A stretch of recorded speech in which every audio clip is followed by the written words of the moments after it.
ખૂનના ગંભીર ગુનામાં સંડોવાયેલ આરોપી તથા કાયદાના સંઘર્ષમાં આવેલ બાળ કિશોરને ગણતરીના કલાકોમાં પકડી પાડતી સુરત શહેર સચિન પોલીસ ગઈ તારીખ 31/12/2025ના રોજ રાત્રિના 11:30 વાગ્યાના સુમારે સચિન ખાતે આવેલ જૂના સ્લમ બોર્ડમાં આવેલ હનુમાનજીના મંદિરની પાછળ એક મરણ જનાર સૂરજ ઉર્ફે દાદુ મુકેશભાઈ સુરવાડે રહે ઘર નંબર 109 સ્વામિનારાયણ સોસાયટી આસપાસ નગર 2 પૂજા મેડિકલવાળી ગલીમાં ભાડાના મકાનમાં ગોડાદરા સુરત શહેરનાઓનો પાન ગુટખાના પૈસા બાબતે સાહેદ ખાન ઉર્ફે બાબા પપ્પુ ખાન પઠાણ રહે સચિન સ્લમબોર્ડ સુરત શહેરનાઓ સાથે ઝઘડો તકરાર થતા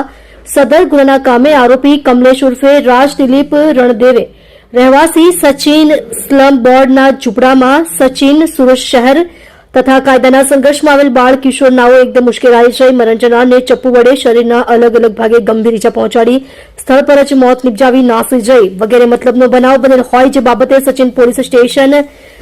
એ ગુનો રજીસ્ટર્ડ નંબર 2026 ભારતીય ન્યાય સંહિતા સન 2023 ની કલમ 103 351 3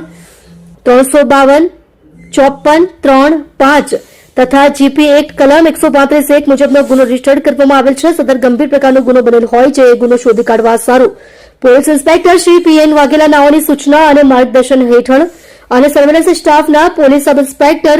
એનડી ડામોર નાઓના માર્ગદર્શનના આધારે સર્વેલન્સ ટીમના માણસોની અલગ અલગ ટીમો બનાવી આરોપીઓની તપાસમાં હતા.